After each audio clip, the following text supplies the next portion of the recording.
He shouldn't have survived the war. He shouldn't have survived 3 minutes. But somehow, this one American pilot kept reappearing in the sky in missions he wasn't assigned to, in airspace he wasn't supposed to reach, and behind German fighters that swore there was nobody on their radar. The Luftwaffe gave him a nickname, Der Geistradler, the Ghost Eagle, because no matter how many times they tried to kill him, he always came back. And what he did in the final months of the war still shocks historians today. This is the unbelievable true story of Lieutenant Marcus Reed, the American pilot who broke every rule and outsmarted an entire Air Force. Most World War II air legends, like Chuck Yeager or Richard Bong, are household names. Their stories are famous, celebrated in books and movies. But Marcus Reed? His story remained buried for decades, hidden inside dusty unit reports, old pilot logs, and declassified mission files. Why? Because much of what he did was never approved. He was a maverick, a rule breaker, a ghost in the machine of military protocol. But his unauthorized actions saved hundreds, if not thousands, of American lives. To understand the legend, you have to understand the man who, by all accounts, should never have been allowed in a cockpit in the first place. Marcus Reed wasn't what people expected from a fighter pilot. He wasn't a star athlete. He wasn't a top student. He wasn't charismatic. In fact, he was the opposite of the classic hotshot ace. He was quiet, shy, and thin. He wore glasses. And he suffered from a mild form of night blindness, a condition that should have immediately disqualified him from flight school. During physical exams, he barely scraped by. On paper, he was completely unremarkable. But Reed had one thing no test could ever measure, an almost supernatural sense of spatial awareness. He could feel where enemy aircraft were, even when he couldn't see them. He could predict their moves seconds before they happened. He could visualize the entire three-dimensional battle space of the sky as if it were a chessboard laid out in his mind. His commanding officer once said, "Reed doesn't fly the plane. He becomes part of it." It was like the aircraft was an extension of his own body. Even so, his superiors were unsure what to do with him. He was a puzzle unimpressive on the ground, but a prodigy in the air. They were hesitant to put him in the vanguard of their most dangerous missions. Until one day, when a routine escort mission over Germany changed everything, and the legend of the Ghost Eagle was born. It was January 1944. Reed was flying his P-51 Mustang, escorting a formation of B-17 bombers on a deep penetration raid over Germany. Suddenly, his plane suffered a catastrophic electrical failure. His radio went dead. His altitude gauge died. His transponder, the device that identified him as a friendly aircraft, went dark. Standard procedure was clear: disengage and return to base immediately. Flying blind in enemy territory was a death sentence. But Reed didn't turn back. Instead, he did something no one expected.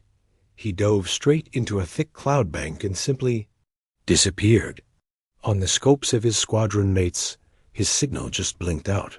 They marked him as lost, presumed killed in action. A tragic but common loss in the brutal air war over Europe. But he wasn't dead. Minutes later, a frantic German pilot's voice crackled over Luftwaffe radio channels.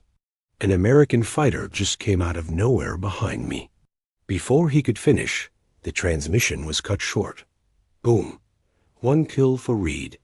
2 minutes later, another German pilot screamed into his radio, "He's behind me too. How did he get there? I see no one." Another kill. Reed returned to base hours later, long after his squadron had landed. He had 2 German fighters confirmed destroyed. He'd done it with no radio, no instruments, and flying completely on instinct. His squadron couldn't believe it. They thought he was a ghost. And this was just the beginning of his phantom career. Back at the base, Reed began experimenting. He was obsessed with what happened in that cloud. He started to piece together a new way of flying, a technique that no manual taught and no instructor could ever imagine.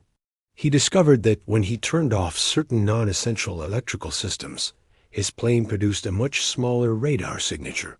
He learned that if he flew below tree level, hugging the contours of the landscape, German ground radar couldn't track him. He figured out that by using the shadows of clouds, he could mask his silhouette, becoming invisible to fighters flying above him. He was creating his own deadly art form. He called it the ghost pattern. It was a unique combination of low visibility flying, unorthodox banking maneuvers, and even feathering his engine to glide silently for short periods. He used the enemy's own radar dead zones against them. Reed didn't follow the enemy. He appeared where they least expected him, materializing on their tails like an apparition. He wasn't disobeying orders, not exactly. He was simply seeing the sky in a way that nobody else did. Soon, the Luftwaffe began filing bizarre and panicked reports. Pilots would describe an enemy fighter that materialized behind me. Radar operators insisted there was no radar contact detected. Mission analysts were baffled by his impossible approach vectors. German intelligence became convinced the Allies had developed a new type of stealth aircraft. They searched for a secret project, a new plane. They were looking for a technological advantage, but it wasn't a new plane. It was just Reed. April 5, 1944, a day that would cement Reed's status as a legend among the bomber crews. A formation of B-17s, nicknamed the Flying Fortresses, was ambushed over central Germany by 9 elite Luftwaffe fighters. The American escort squadron was engaged in another dogfight, miles away, too far to help. The bombers were alone and facing annihilation.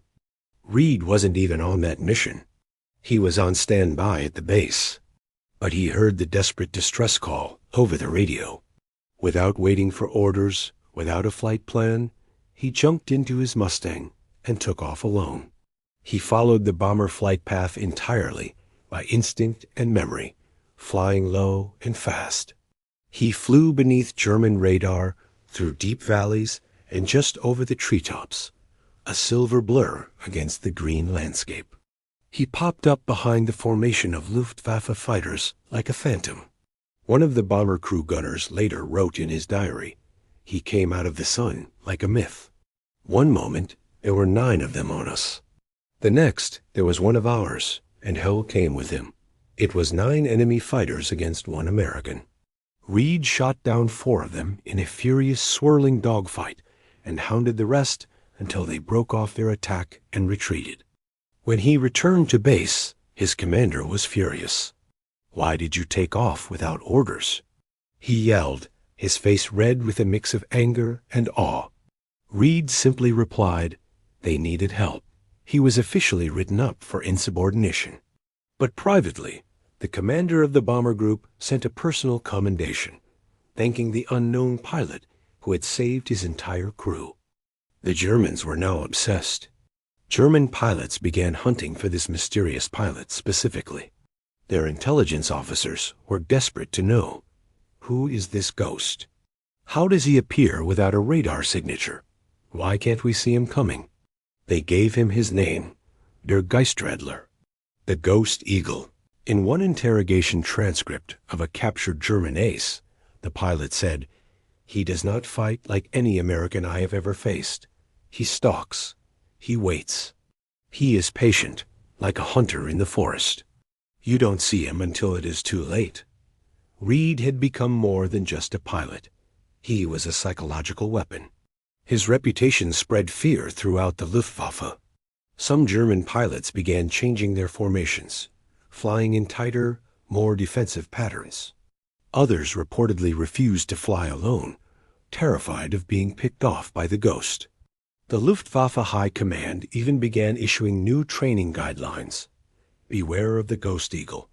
Never assume your tail is clear. But Reed's most unbelievable, most audacious mission was yet to come. June 20th, 1944.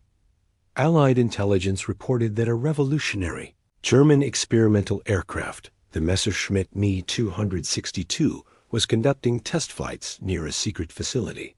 This was the world's first operational jet fighter. It was faster, more heavily armed, and climbed better than any propeller plane the Allies had.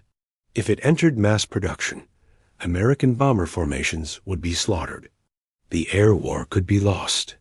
A high-priority squadron was dispatched to intercept and destroy it. Reed was not assigned to the mission. But as he listened to the briefing, he felt that familiar, instinctual pull. Something was wrong with the plan. He knew it in his bones. Again, he took off alone. No radio, no backup. Flying deep into heavily defended German territory.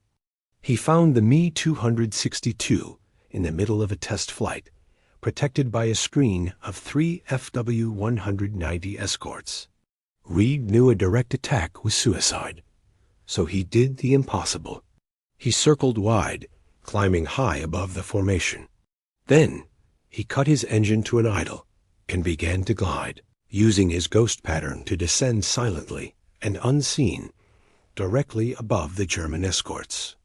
He restarted his engine at the last possible second, his P-51 roaring back to life as he entered a flaming, vertical dive attacking from an angle that German flight manuals claimed was impossible for a propeller plane to achieve. The escorts didn't know what hit them. Before they could react, Reed's guns tore into the Me-262, sending the prototype jet spiraling to the ground in a plume of black smoke. That single action, by one pilot on an unauthorized mission, is now believed to have delayed the German jet deployment by crucial weeks. Weeks that allowed the Allied bombing campaign to continue, saving thousands of American bomber crew lives. When he returned to base, his commander didn't yell. He pulled Reed aside and whispered, "You know they'll court-martial you for this one day." Reed just smiled faintly and replied, "Not today." In March 1945, with the war in its final, chaotic months, Reed went out on what should have been a routine escort mission. Over the heart of Germany, his plane vanished into a cloud bank. Just like that very first time, no radar signature, no radio call, no parachute signals, no debris was ever found. He was officially declared missing in action. Among the bomber crews he had saved so many times, men cried. And in the German airfields, captured pilots looked at the sky and asked their American captors if the Ghost Eagle was finally dead. No one knew. He had simply vanished. After the war, something strange happened. As American occupation forces interviewed former German pilots, mechanics, and radar operators, they kept hearing a name they didn't recognize. When asked which American pilot they feared most, many didn't say the famous aces like Doane Gentile, Bud Anderson, or Chuck Yeager. They said, Der Geistredler, the Ghost Eagle. His real name, Marcus Reed, was almost forgotten, a footnote in his own legend. But his unconventional flying techniques were quietly studied by early CIA aviation advisors, becoming the foundation for new low visibility and stealth flight doctrines. Even today, some modern pilots refer to certain unorthodox maneuvers as ghosting. Reed's body was never found. His plane was never located. Some believe he crashed into the sea. Others think he bailed out and became an unknown prisoner of war. But among the bomber crews he saved, and the German pilots who swore he was supernatural, he lives on as one thing, the Ghost Eagle, the pilot who was never supposed to exist but changed the war anyway.